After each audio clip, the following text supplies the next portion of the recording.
what you're looking at now is our version of what we like to provide for many of our customers, and what we call it is a software lifecycle architecture drawing. Ultimately, we provide these software lifecycle architecture drawings for all of our customers to help visualize the workflow and how they see the connected application lifecycle being built out across the software development lifecycle. This is just merely an example and a representation, and is actually a snapshot of what Maury is going to be able to show later in the solution demonstration. We provide these documents as a working guide for when we work with our customers, because we've found that it really facilitates the conversation when we're trying to discuss flow and synchronization, integration, aggregation. Where is this data coming from? What is needed, and what are you looking to achieve from it? So as you can see how we've mapped out the software lifecycle architecture drawing here, you can see from the planning stage with CAPPM into the build, what happens when requirements are, and then the requirements are developed and tested, and what that looks like across the lifecycle. To level set the diagram, you'll notice that there are some dark orange arrows. Those dark orange arrows are representative of our synchronization capability. You'll also notice that within each of the toolset examples are yellow boxes with use case or requirement, defect. These are what we call an artifact.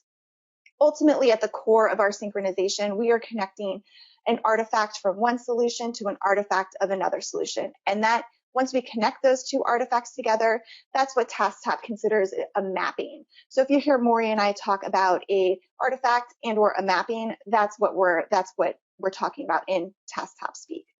You'll also notice that there is a light orange arrow coming from the deploy category.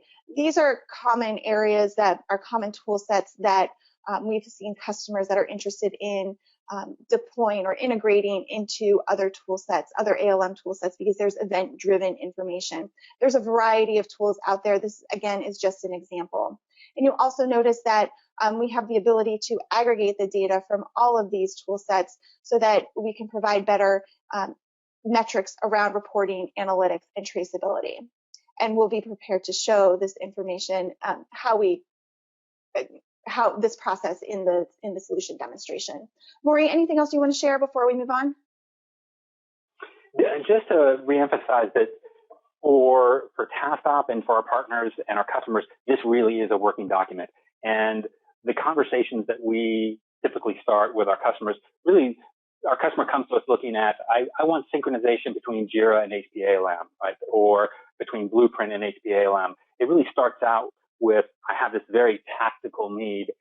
And these lifecycle architecture diagrams really help the customer see that why they're trying to connect those two pieces is really because they're trying to get a bigger picture and a better understanding of the entire application lifecycle.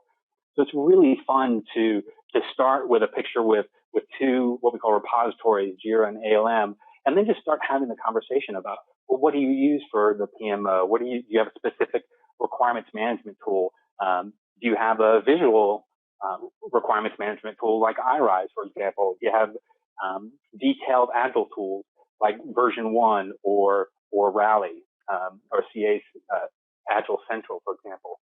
So it really becomes this working document where, yes, we started with this synchronization between two pieces, but how can we help you solve the entire picture, right? And we have some light gray pieces over there on the left, and what we see is, there's some, I dare call mainframe legacy, right? The mainframe to me is mission critical. Same thing with a requirements management system like Doors, where if you want to send something to space, you want to send a person to space, you're probably using requirements management from Doors.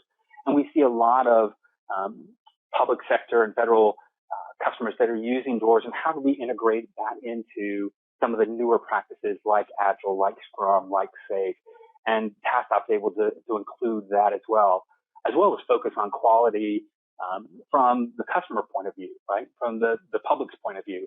How is my service? Are there incidents? Are there problems? How do I integrate all of that? So it's a really, really a living document. It's fun to create, and it becomes incredibly valuable, I think, for the customers and the partners that we work with.